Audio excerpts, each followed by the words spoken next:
Bendito eres tú, Elión nuestro Dios, porque nos ordenaste leer la Mikra. Amén. Ahora pasemos a Parashat Matityahu, capítulo 24, versículos del 1 al 51.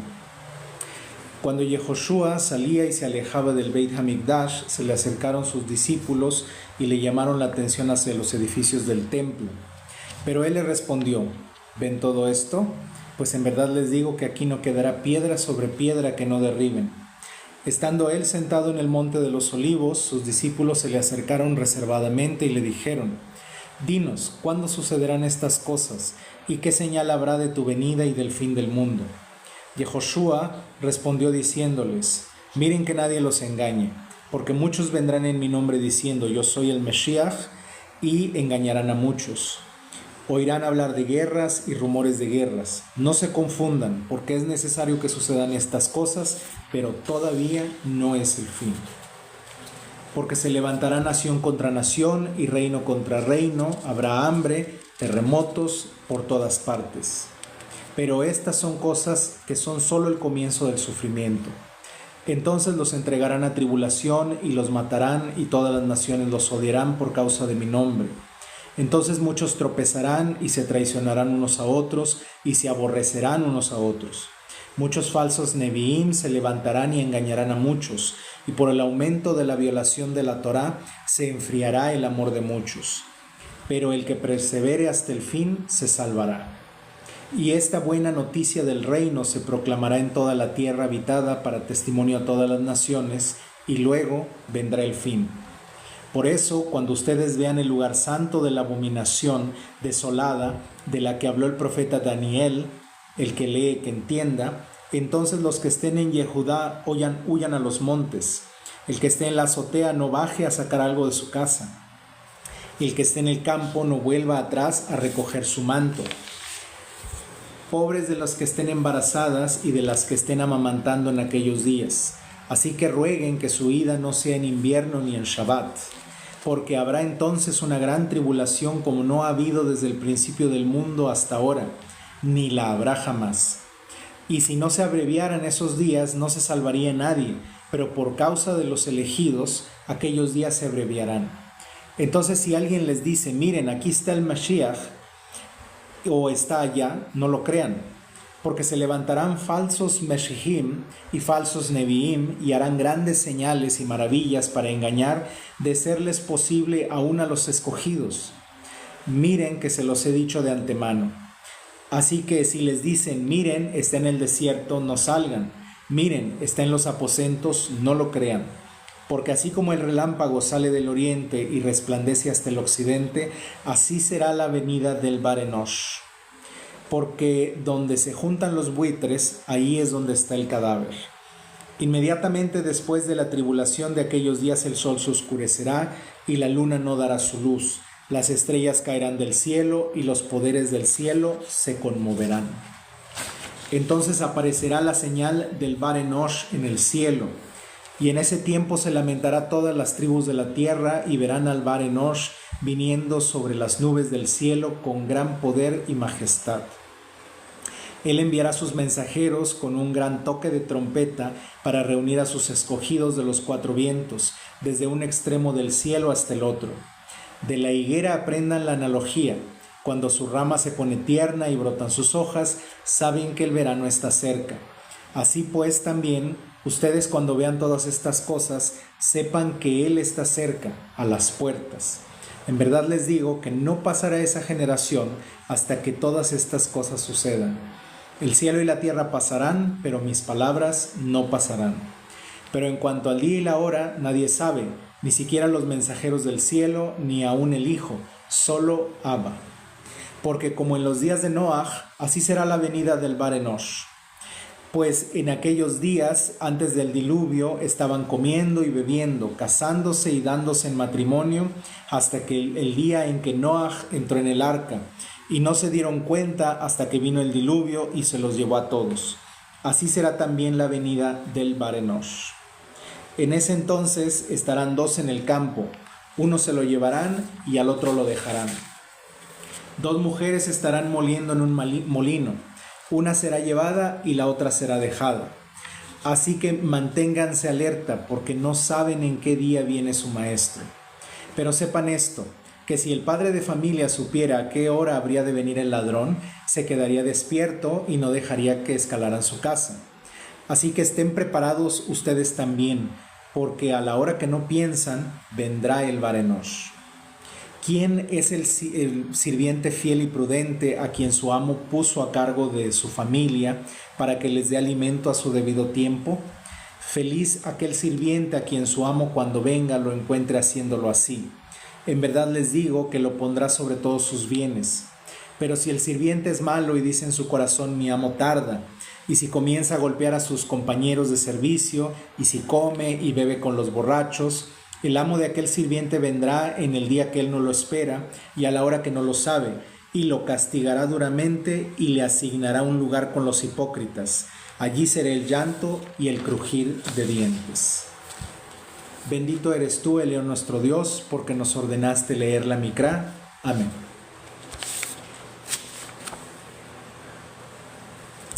Ahora pasemos a Derashá, Mateo capítulo 24, versículos 1 al 51, que es la explicación de este capítulo que acabamos de leer.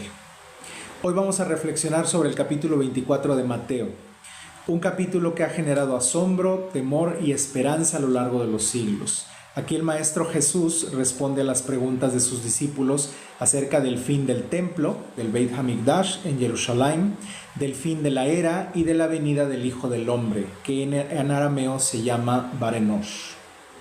Este discurso es conocido como el sermón profético o el discurso del Monte de los Olivos, y es fundamental leerlo desde múltiples dimensiones porque no es solo una predicción, sino una enseñanza de vida. Desde la fe bionita, este capítulo no se entiende como una especulación apocalíptica desconectada de la realidad, sino como una denuncia profética contra el sistema religioso y político que había corrompido Jerusalén en aquel entonces. El maestro anuncia que el templo, orgullo de los poderosos, será destruido. No quedará piedra sobre piedra, dice el versículo 2. La enseñanza teológica aquí es que la presencia divina no depende de un edificio de mármol, oro y sacrificios costosos, sino de una vida de justicia, compasión y fidelidad a la Torá. Recordemos que el mismo Maestro Jesús le había dicho a la mujer samaritana que venía la hora en que la gente iba a poder adorar al Padre en cualquier lugar, no en el templo de Jerusalén ni en el monte Gerizim. El reino no se sostiene en templos, sino en comunidades humildes que aman al prójimo. Alágicamente, el discurso es un llamado a la vigilancia y obediencia activa. Cuando el maestro dice velen porque no saben el día ni la hora, según el versículo 42, está usando un lenguaje alágico de preparación. Así como uno prepara su casa para el Shabbat o para las festividades, así debemos preparar la venida del reino.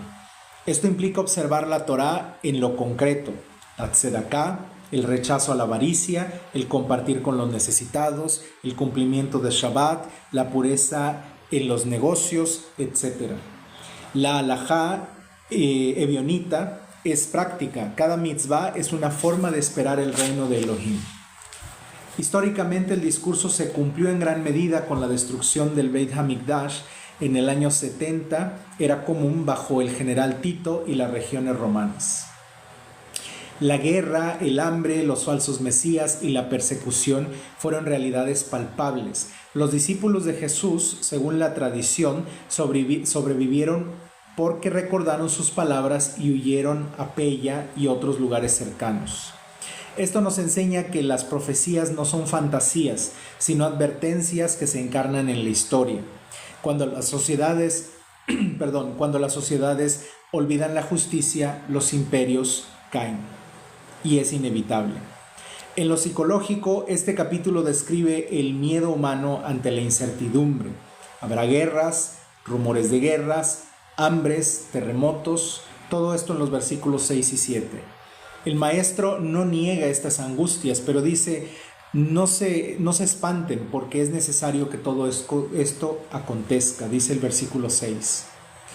Esto es un llamado a la resiliencia espiritual, la capacidad de mantener la calma, la fe y la claridad de mente cuando todo alrededor parece derrumbarse. ¿Le suena? ¿No les parece que está sucediendo? Psicológicamente, el discurso enseña a no vivir en paranoia, sino en confianza activa en el plan de León. Prácticamente el mensaje es claro: no perderse en la especulación del futuro, sino vivir en el presente. Jesús dice: bienaventurado aquel siervo que cuando su Señor venga, lo halle haciéndolo así, dice el versículo 46. Es decir, el siervo fiel no está calculando fechas, está trabajando, alimentando, cuidando, sirviendo y siendo justo. La práctica diaria es el verdadero reloj del fin. Cada acto de justicia acerca al reino, cada acto de egoísmo lo retrasa en nuestra vida. Ética y moralmente, el pasaje condena la hipocresía y la corrupción de quienes se aprovechan del pueblo en nombre de la religión o del poder. Jesús advierte de los falsos mesías y los falsos profetas en los versículos 4 y 5 y después en el versículo 11 y en el 24.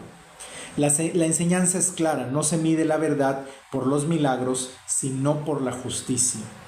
La moral ebionita rechaza cualquier autoridad que en lugar de servir, oprima, y proclama que el verdadero liderazgo es servicio humilde, no dominio sobre los demás.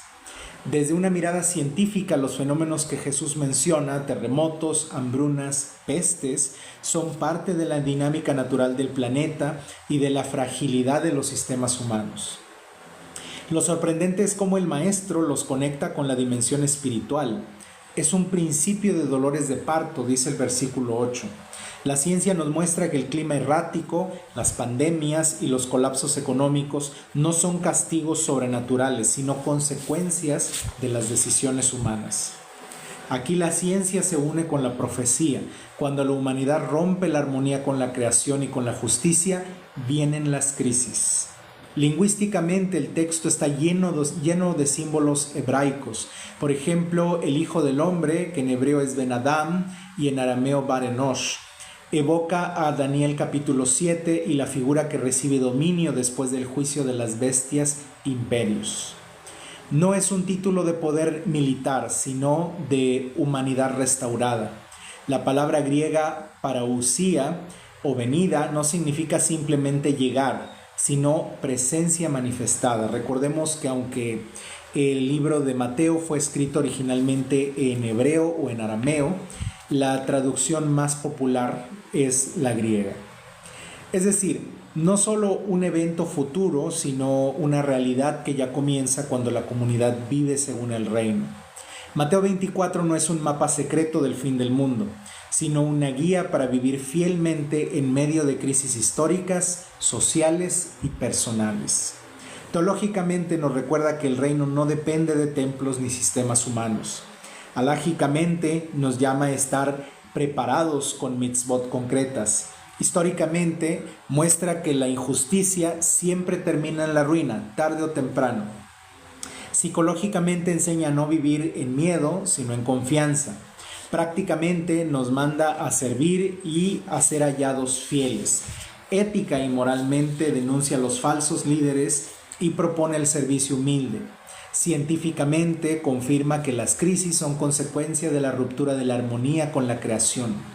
Lingüísticamente revela que la parousia, la presencia o la venida, no es un futuro lejano, sino la presencia viva del Hijo del Hombre en la comunidad que vive el reino todos los días. El Maestro concluye con una parábola: el siervo fiel y el siervo malvado. Todo el capítulo se resume aquí. No importa cuándo venga el fin, ese no es el punto. Lo que importa es cómo vivimos. Que seamos hallados como siervos fieles, compartiendo el pan, cuidando a los más pequeños, velando en justicia y en esperanza. Porque el reino no se espera con miedo, sino con acción justa y con alegría. Ken Yehi Ratzon.